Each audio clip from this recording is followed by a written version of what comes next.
Welcome to USA Global TV and Radio, where our mission is to provide education, entertainment, hope, and inspiration. USA Global TV and Radio connects you with experts and audiences all around the world every single day to help you succeed in business and to live a richer life. Visit us at usaglobaltv.com to learn about career and life-changing training and mentoring programs like the Listening Mentor. Subscribe to our newsletter to stay informed about our special programs and offers. Discover how you can become a guest on one of our shows or a host or producer of a USA Global TV and Radio show of your very own. That's USA Global TV and Radio, where the doctor is always in.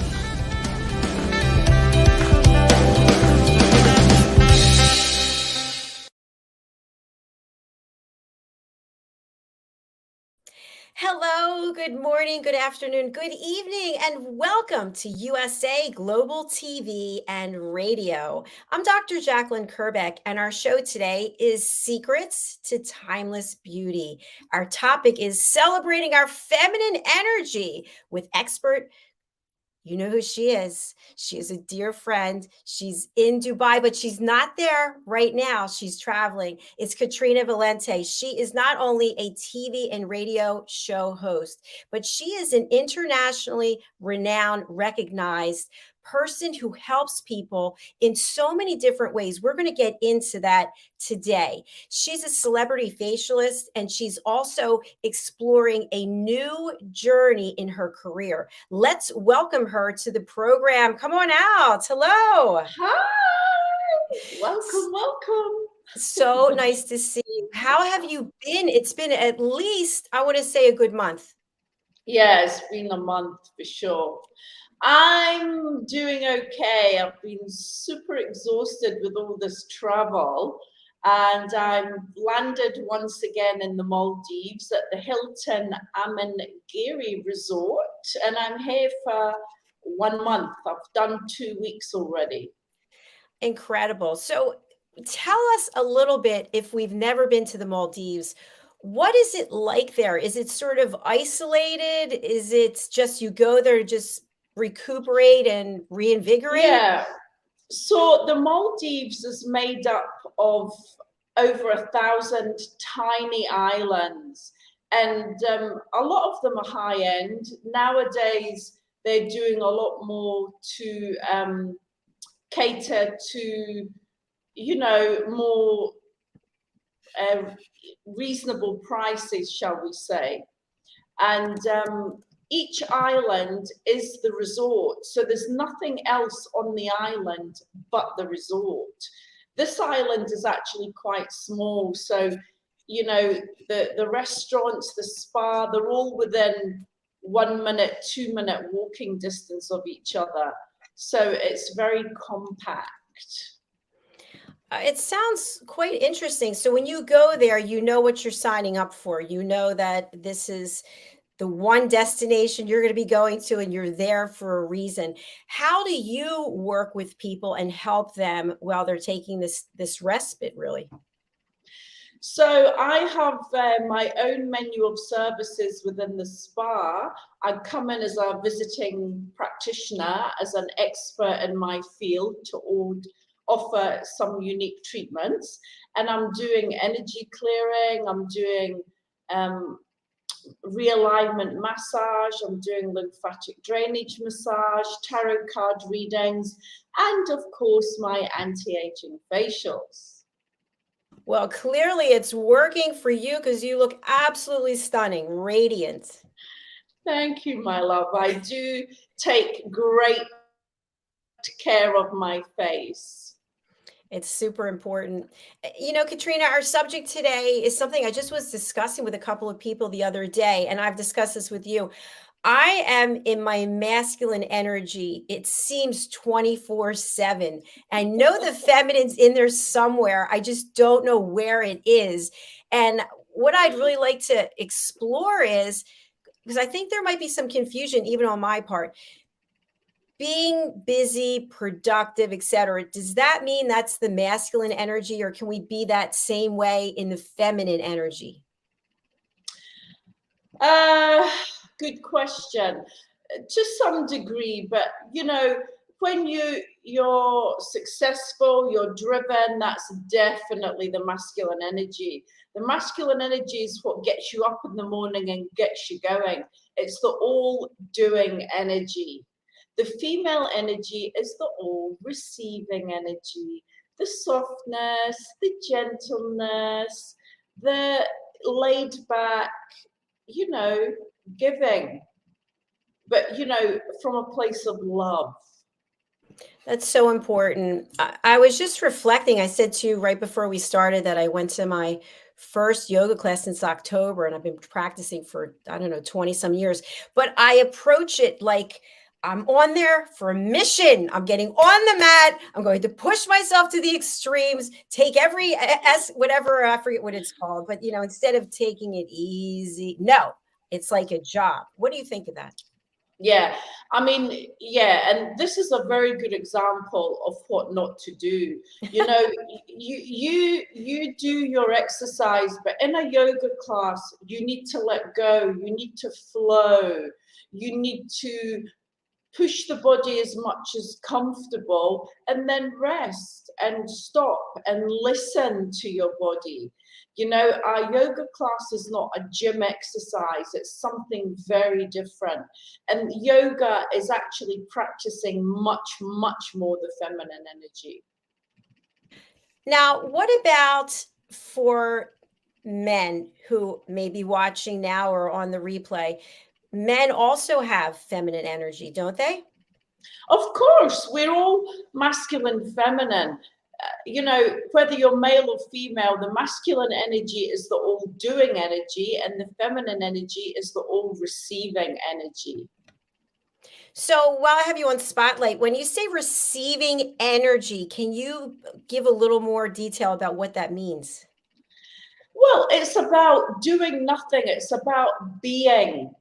It's about just being open to receiving, giving yourself that space to allow yourself to receive. If you're always doing, then you have no space to receive, correct? I think that is correct. Is it possible to reflect on our own, maybe in a walk or through meditation or having Yeah, with a friend?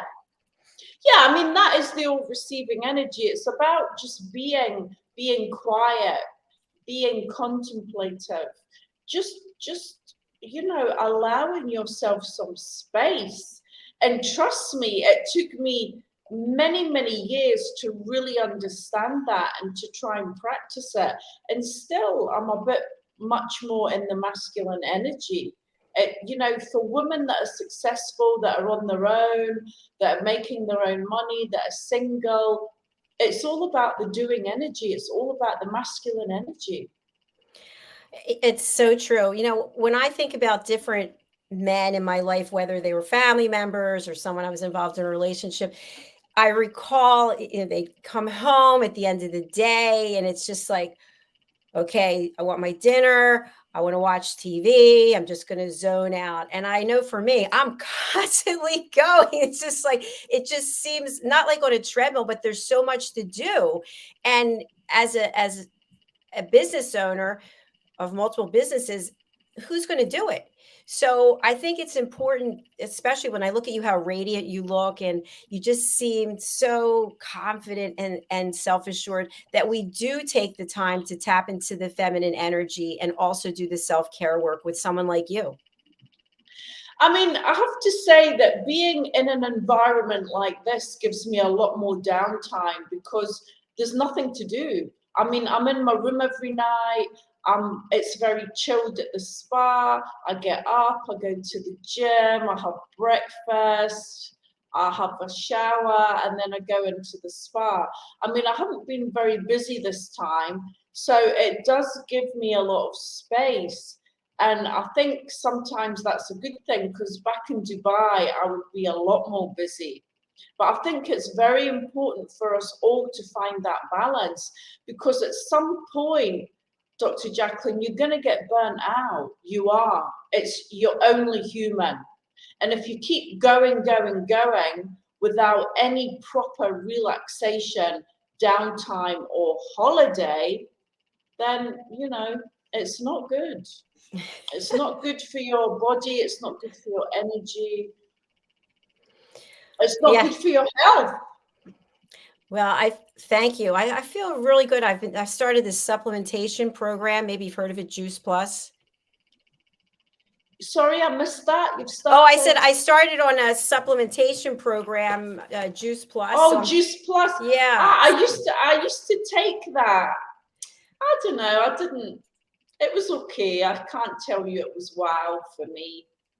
Well, for me, my nails are like so long. My hair is all growing in here because, you know, from pulling your hair back. Did you ever have that where it starts to fall out? Yeah. Pulling it back, and so now I've got all this new hair coming in. So, okay. But anyway, I feel pretty good. So I'm excited about that. But I know, given that you have been living in Dubai, you're returning to Dubai, that there's been something significant going on there, and we've had the holidays. You know, we've had Passover, we've had Easter, and now there's, how do you say, Ramadan? Ramadan, yeah, it's coming to the end of it actually this weekend. So it's a period for 4 weeks when the Muslims fast from sunrise to sunset, and they eat nothing, they drink nothing, they don't smoke. And yeah, and then after sunset, they break their fast with what they call iftar. And they can eat until sunrise the next day, and then they have to start fasting again. So it's a time of contemplation, it's a time of prayer, it's a time of giving back to society. Fabulous. You know, we have another show with pet psychic Amina, and we talk about this holiday and with the significance of it. And I know she observes this holiday. So one thing I'd love to just have a chat about when we think about self-care, we think about centering and focusing. You mentioned fasting. I do intermittent fasting myself, and I specifically do it because of my underlying health conditions, so that my digestive system is not working all the time. What are your thoughts about fasting when it comes to a holistic approach to self? I think it's very important, especially as you get older. I think as we get older, we need less food. And what's the word? I've studied it quite a lot about the intermittent fasting, and it resets all your hormones and it gives your digestive tract a rest. So I am a huge advocate of fasting, and water fasting as well for up to 3 days is also amazing as an anti-aging tool. And I think it would be interesting just to discuss a little further about the fasting. We have another team member, Red O'Loughlin, who's a longevity strategist. He will fast, I think, for, I forget the exact number, but 72 hours, no big deal. I mean, I think he could go maybe a week without eating anything, just drinking water and unsweetened tea. What I think people might feel when they start fasting, because I did this myself, is when you're used to eating the sugar, you're used to having the caffeine, and all of a sudden you stop, your body literally starts freaking out.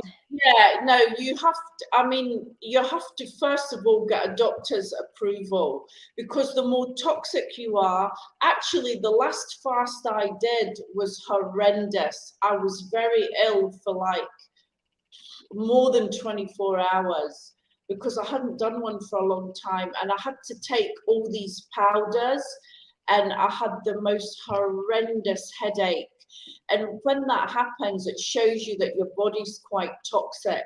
So, you know, these kind of water fasts they're the most extreme you can do. And they say for menopausal, perimenopausal women, you shouldn't really do a water fast for more than 3 days, because it really upsets the hormones after that time. Now, Katrina, for a water fast, is this something where we're going to be upsetting our day because we're running to the bathroom all day. No, I think, all kinds of detoxing and fasting, it's mind over matter.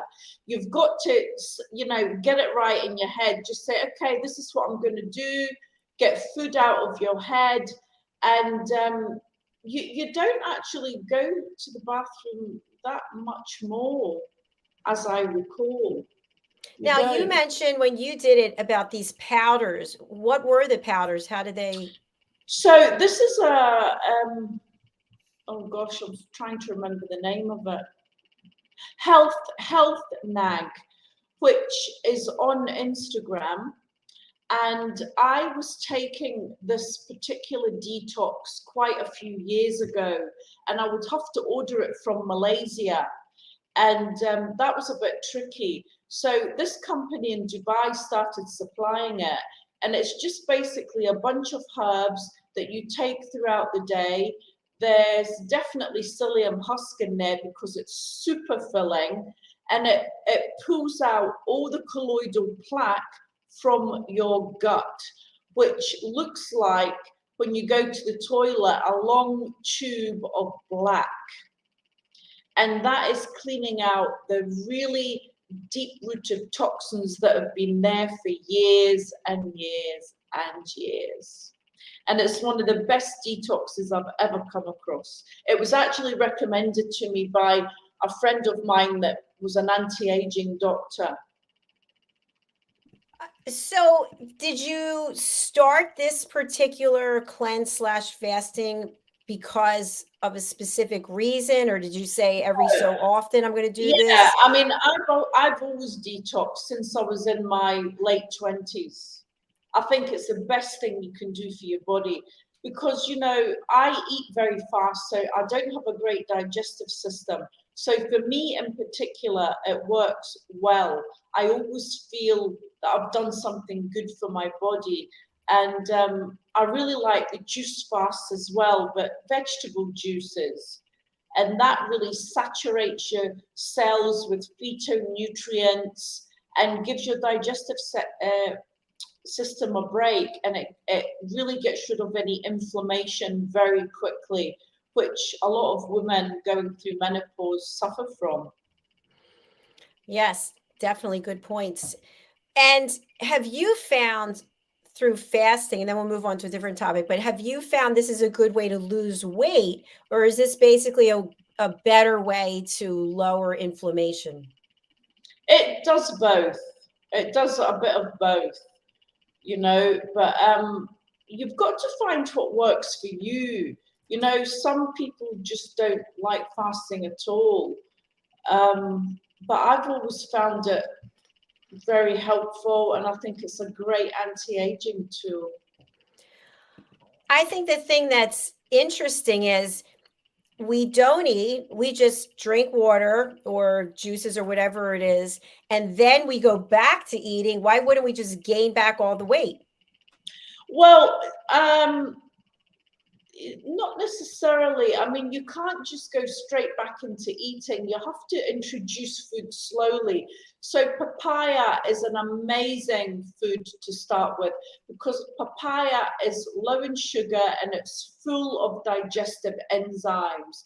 So it really starts to get the gut working again.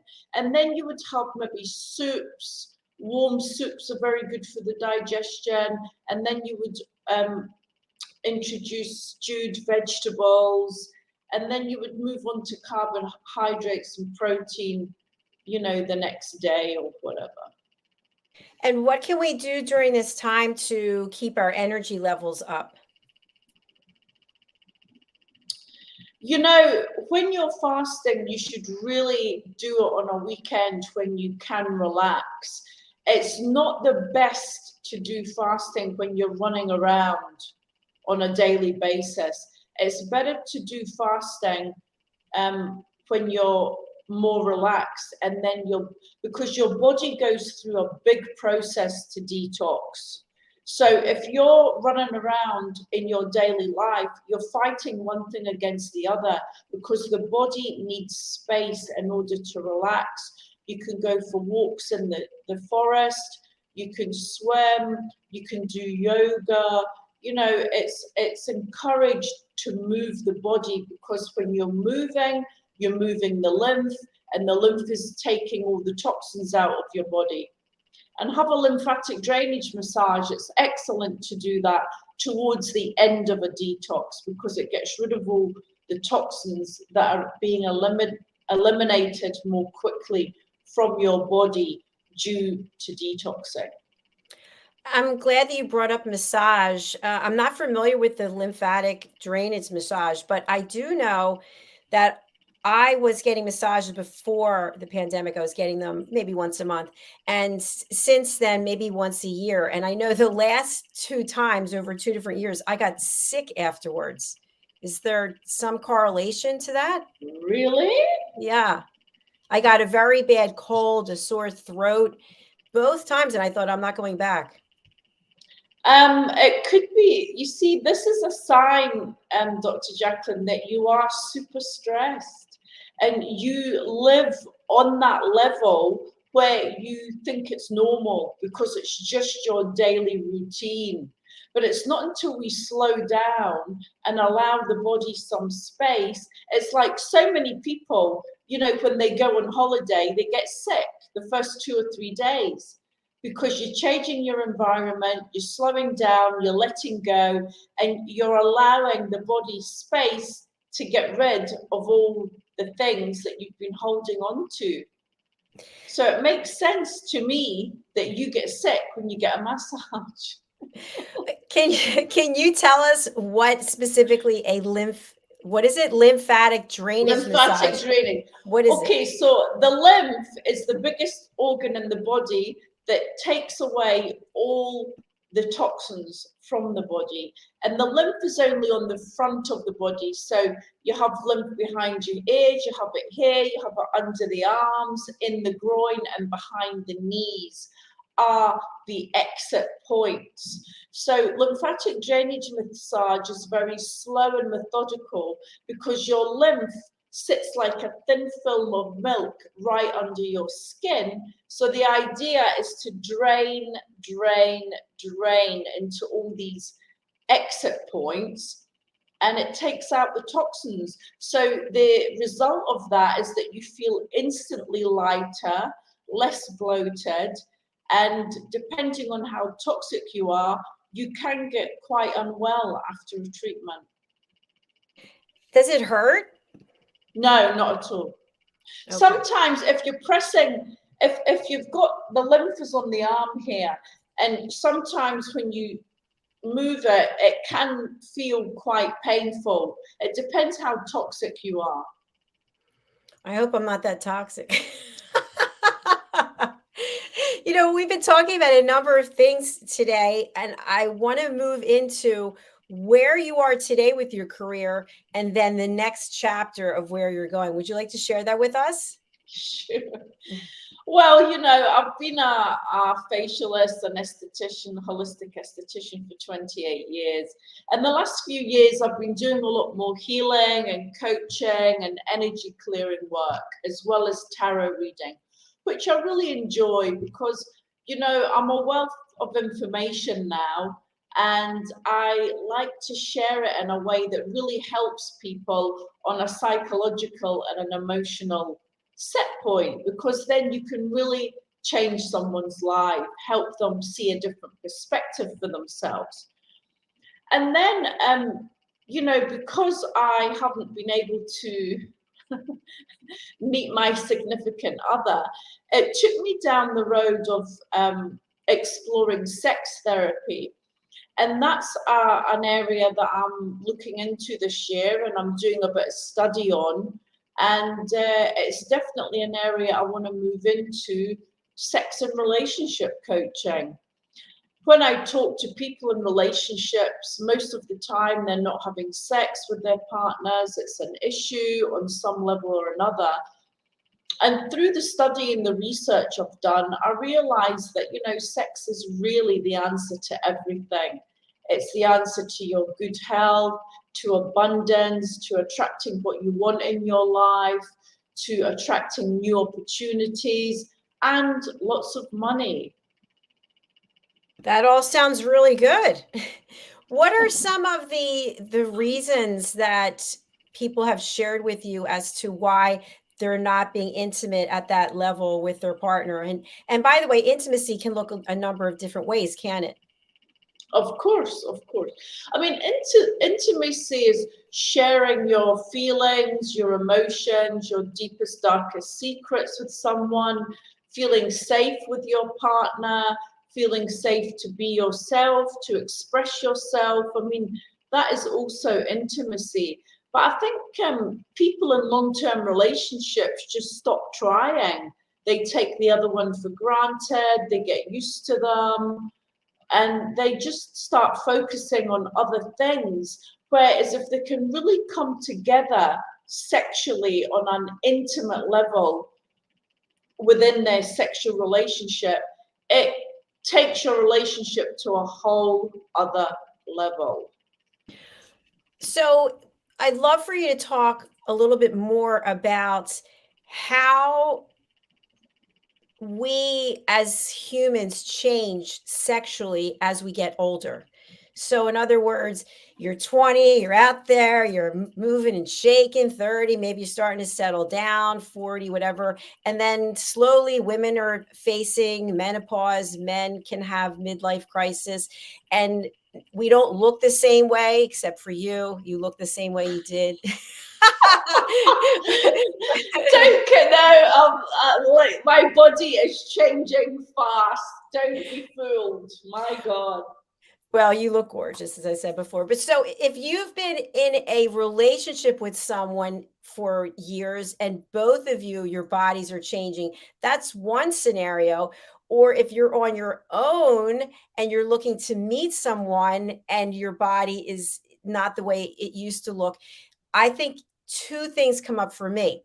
The first is in the relationship, you can look at the other person and go, well, I still love you. I see you put on a few pounds or this or that, but I did too, or this used to be here and now it's over there. But when you're looking for someone new, you're your own critic about why potentially why you're not going to be attractive enough or sexy enough. Or am I completely missing the boat here? No, it's true. But what you've got to do is fall in love with yourself again. So the topic of self-pleasure is super important. We have to pleasure ourselves. You know, we have to learn about our own bodies and what we like and what turns us on. And really and truthfully, men don't care about your body. It's about the connection. It's about how you make them feel. And it's about having your own self-confidence. And, you know, that's all they see. That's all they want. Men are very simple creatures. It's women that complicate things. But, you know, I've been exactly the same. I have all these exact same feelings. But the truth of the matter is that men really don't care about a few extra pounds or whatever it is. Okay, so let's do an impromptu role play. Okay, so I'm going to be the woman in two different scenarios, and you're going to be the man, or you could be the coach. It doesn't matter. Okay, so here's the first scenario. Oh, I'm just going to call you a name. Oh, coach. Coach, I have some extra weight and my legs are this and my hands are that. And I just can't take it anymore.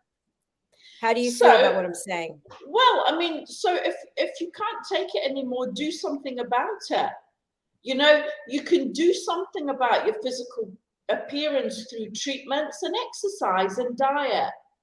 So if you're really, really serious, because complaining is going to get you nowhere, you have to action. You have to change. And you have Exactly. to want to change enough to actually do something about it. It's very simple. So simple. Perfect. All right, here's the second scenario. You ready? Yeah, I'm pretty darn happy with the way I look. I put the time in, I get the exercise, nutrition. You know what? If you don't like me, too bad. I love me.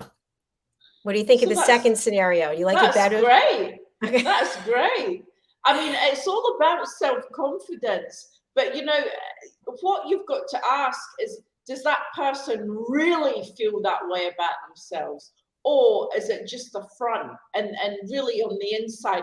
Because remember, it's the subconscious that drives you. It's not your conscious mind. So if you're saying all that to me, but inside you're thinking, yeah, but, you know, I really don't feel like that. And, oh, you know, if I could be a little bit thinner, or, you know, I could have this or that, then the subconscious is what drives you forward. So you have to really believe that. You have to really love yourself to the very core of your being. Okay, so if we want to love ourselves to the very core of our being, isn't that what we have to keep telling ourselves? Yes, of Yeah. course. Positive affirmations are a good way to do it. You know, write them out. I love and accept myself. I am a magnet for divine prosperity. Men are attracted to me like bees to honey. I have amazing vibration every minute of the day. I'm always expecting something good to happen to me. Miracles are everywhere. You know, affirmations like this. So if you keep repeating it in your mind, you write it out, you stick it on the mirrors in your home, in your bathroom. So your subconscious mind sees that, and then you start manifesting. It's the same with the vision boards. When you do the vision boards and you put the vision board up in your home, and then the subconscious mind sees it every time you walk by, and then you start creating from I that love that. set point. I love that. Now, for our audience members who are thinking, okay, I'm going to incorporate this, I'm going to take this on. This is part of my daily routine, the affirmations, self-love, self-care. But in the meantime, the bills are still due.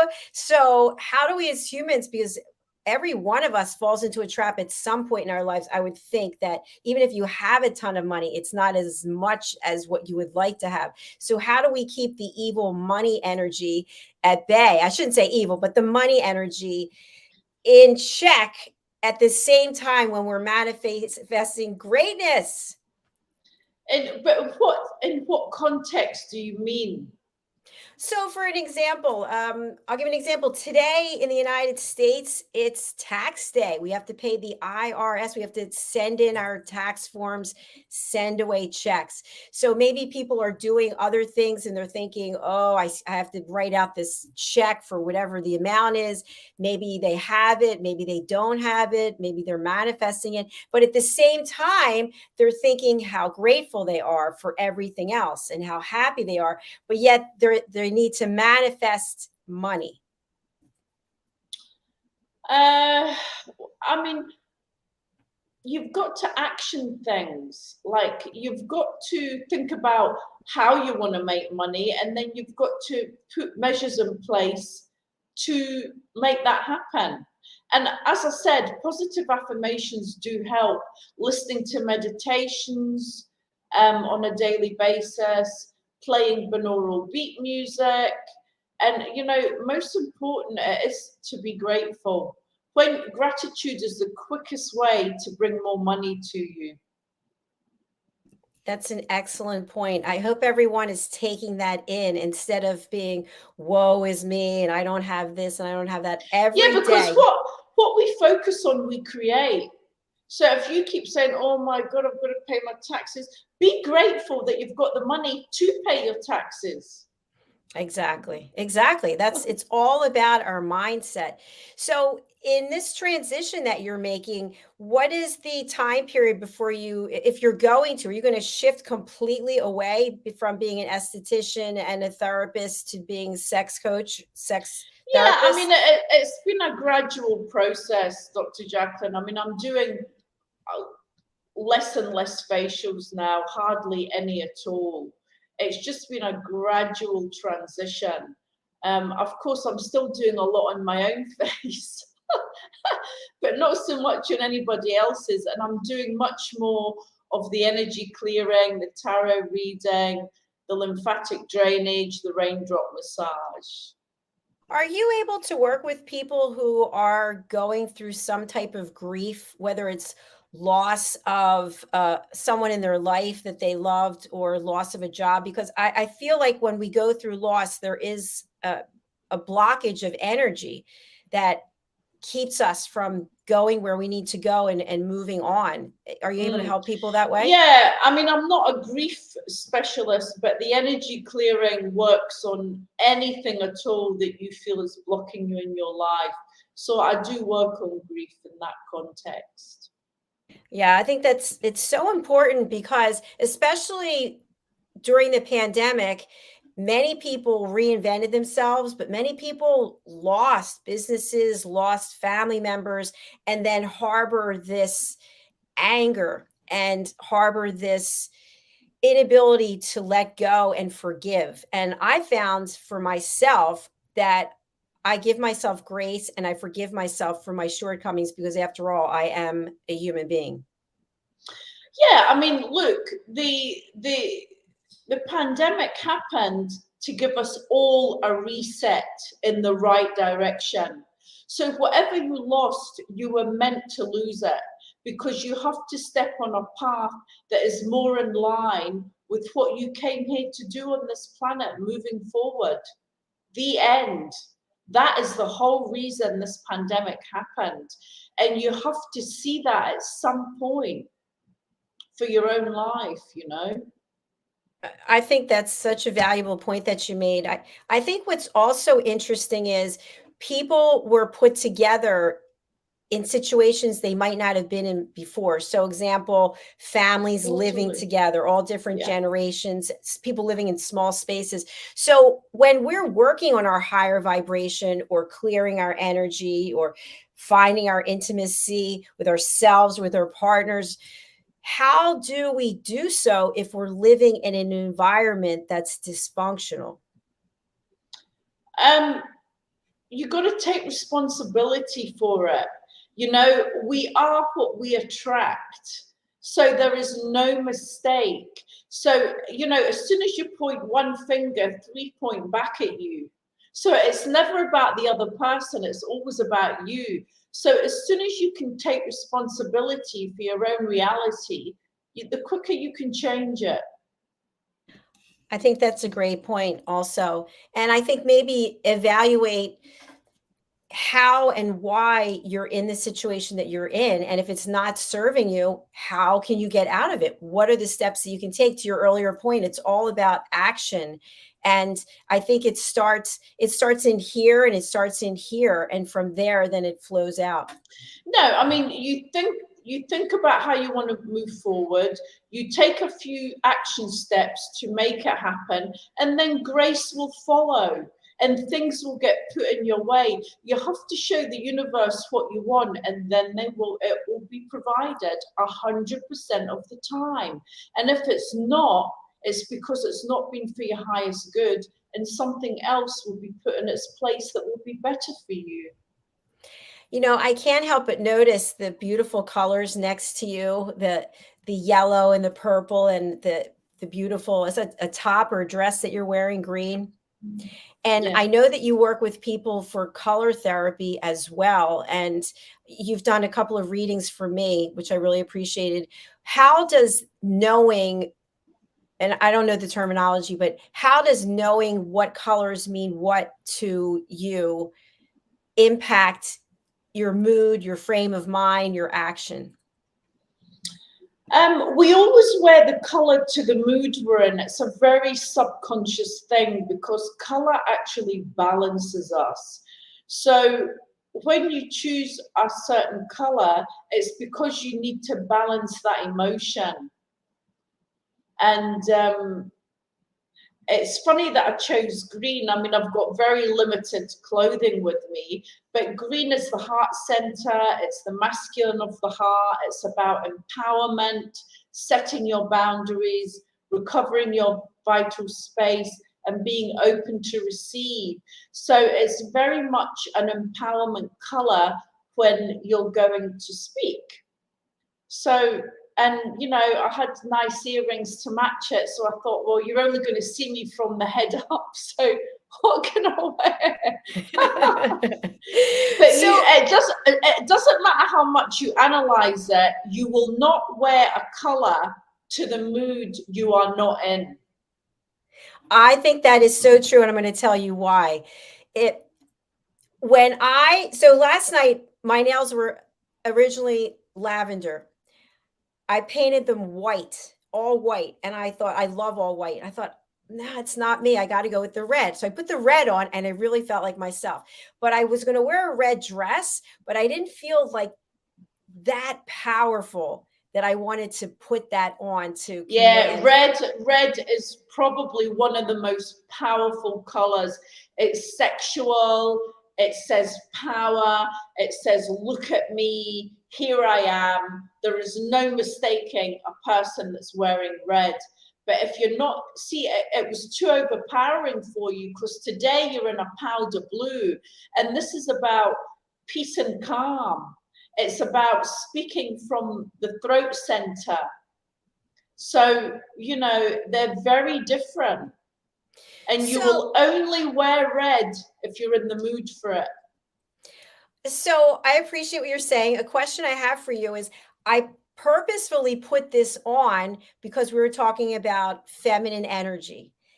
As you know, I wear a lot of black, and I wear the black because still ingrained in my mind is that black is sexy, black is corporate, black is professional, and there are many retailers. Black is boring. I know, but there's many retailers, for example, luxury brands, where their people, their employees all wear black.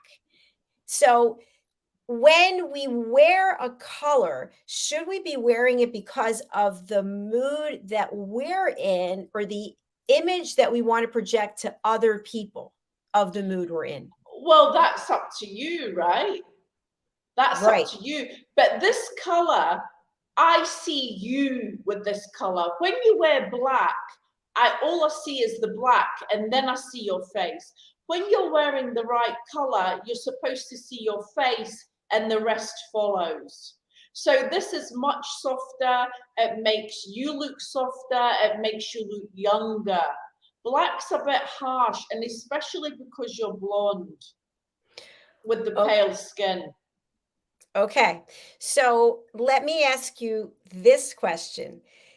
Does it matter what color you're wearing depending on what you're doing? I'm going to give an example. The first example, you've been hired to go into a corporate company, and you're going to get on the stage and you're going to speak in front of a lot of people. Totally it matters. Tell us Totally more. it matters. Because you want to project a certain image. So let me tell you, if you want the attention of a group, or if you're going onto stage, purple is an excellent color to wear. There's something about purple that captivates people to listen to you more intently. Another good color to stand on stage is beige, or neutral colors, or cream, because they're non-intimidating and they make you look approachable and soft. Black is a power color. It commands attention. It's like, I'm here to do business. Red is very sexual. So, you know, it depends what image you want to project, and you can certainly manipulate color to your liking. Now, are there any colors that you would say, hey, give this a second thought before you put it on? Example, someone is going to do a TEDx speech, and they're thinking of wearing yellow. They're thinking of wearing green. Do we want to be wearing red? Do we want to be wearing black? Do we want to be wearing lavender or purple? Or can we go with some of these other colors? You know, bright colors can be a bit harsh on the eye when you have to look at them for a long time, especially if you're not in the mood. So I would say wear neutral color with a splash of color. So you can wear black, but dress it up with a brighter color, maybe a scarf, or you wear a brighter blouse and a black but to wear a block color of say red or orange or green, dark green is okay because it's an empowering color, but yellow is the most difficult color to wear, and you will only wear yellow if you're in the mood for it. Yellow is a stress color, so you'll put yellow on because you want to feel joy and happiness, but you also wear it because you're feeling very stressed out. Yeah, I found that yellow does not do anything for me. So we've talked about business, about speaking, TEDx talks. Let's say you're in the dating world and you're showing up for a date. Maybe it's a first date, second or third. Do you want to walk in that red hot number, or do you want to be more subdued? What are your thoughts? No, you need to be more subdued because you want to know, first of all, if you like the person, and you don't want to be too overwhelming to them. You want to be as approachable and as easy going as possible, because if you come in all power driven, the guy's going to look at you and think, oh my God, this woman's way too much for me. So I mean, if I go on a first date, I'm very casual, very understated. And men like that because they see that you've not made too much of an effort. You come as yourself, and it's just like the attitude of, here I am, take me or leave me. So that would be my advice, definitely, for a first date. Now, what if it's a couple, they've been together for a long time and they're having date night, so to speak? Do you put on the little red number, the little black dress? Yeah. Sexy? Then you should really dress up, because you're used to each other. So you need to come out of your comfort zone to spice up the sex life. So your husband will look at you and think, oh my God, wow, you look good, and it will rev them up. So yeah. Now, how does it work for men, for example? Does a guy say, let me put on my red slacks, let me put on my red blazer? Which I think the guy's got to make an effort as well, right? Yes. But so in the States, I haven't seen very many men wearing a red suit. You know, we see Hollywood, and I've seen people from the UK, red slacks or maybe some plaid. Or so what does the guy need to do to dress up? Is it wearing denim? Is it wearing leather? Is it wearing a suit? What is it? A guy needs to dress up from the point of looking different to how he normally looks. So, you know, if he's always in a t-shirt and jeans, put on a shirt and jeans, or put on a nice pair of trousers with a more fancy t-shirt that's got a collar. It's about stepping up from how you normally look. I like that a lot. One of our friends was just sharing that he went in for a mani-pedi, and I thought that was great. What do you suggest about men or women about our nails, feet and hands? Very, very important, because there's a lot of men, the first thing they will do is look at your hands and feet. Because if you don't have well-groomed hands, it makes you look dirty. It makes you look unclean, especially the feet. You know, there's a couple of guys in the gym a few months ago, and this girl had taken off her trainers to do a certain exercise, and they said, oh God, her feet looked horrible, yuck, no, I wouldn't go near her. And it could really, really turn off a man. So impeccable nails and feet should be groomed at all times. I have to say, I agree with that. When I see someone, even where I work out at Solid Core, I wear socks, but plenty of people don't, and they put their feet on the machine, which is fine. And I think, I don't know, it's just, I'm glad I have my socks on. Even in yoga, you'll see people, their fingernails are done, but their feet are not. Ooh, I don't know. I don't even know how to describe it. Yeah, no, must be done at all times, definitely. In Dubai, it's very easy because there's nail salons all over the place. I have one in my building, so it's very easy. I just run downstairs. But no, you've got to have your nails done. It's really, it shows that you respect yourself. You know, people would always say to me, oh, you know, you're always dressed up, blah, blah, blah. It's about how you choose to show up, is showing someone how much respect you have for yourself, how much care you take for yourself. And as how much care you take for yourself, you're going to take that much care for the other person also. So, you know, it's also a reflection. Yeah, that's absolutely true. Okay, another question that because I don't have mine on today, but what about the false eyelashes? I absolutely love them. Is this something that we should wear on a regular basis, or is this something we wear just to spice it up or to command attention? Because I remember when I was working at a different TV station and I went in and I was working with a couple guys who like, yeah. I'm just gonna plug in my. Yep, they're like, oh my gosh, your eyelashes are so long. Are they real? And I thought to myself, I wish they were real, but they're not actually real. So it was interesting that they didn't know the difference. But what do you think about wearing the false eyelashes on a regular basis?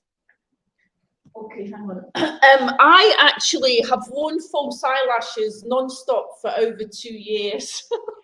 Now, are they, do you glue them on? How do you put them on? No, you have to go to a specialist who puts them on individually, one by one, glues them onto your own eyelashes. I mean, in Dubai, things like that are very inexpensive, so it's not too difficult to keep up the maintenance. But once you have false eyelashes, it's very difficult to remove them. Yeah, I absolutely love them. What I found is because when I work out, like if I wore them to yoga yesterday, forget it with all this sweating and because they're what are they made out of? I can't think. But anyway, the glue will come off. It comes into like balls. Yeah. But no, I think I mean, I'm talking about, I mean, these are professionally stuck on. You can't take them off unless you have to get special remover that the therapist has to remove them. So if you cry or whatever, they don't fall off. So it's just as your eyelashes grow, you have to have them filled in. Is that right? Yeah. Well, they look beautiful. I'm going to actually put mine on as a result of seeing you today with yours. So what's next for you after you leave here? So I'm going back home to Dubai. Finally, I'm going to be there for several months. I have to renew my passport, so I won't be able to travel anywhere, which I didn't intend doing anyway. And October is my next official trip back to the Maldives. I plan to go on a few courses, tantric massage courses in the summer. And that's all my plans for now. Integrate myself back into Dubai society. And for people who don't know, what is it like to live in Dubai? It's easy. It's clean. It's fast.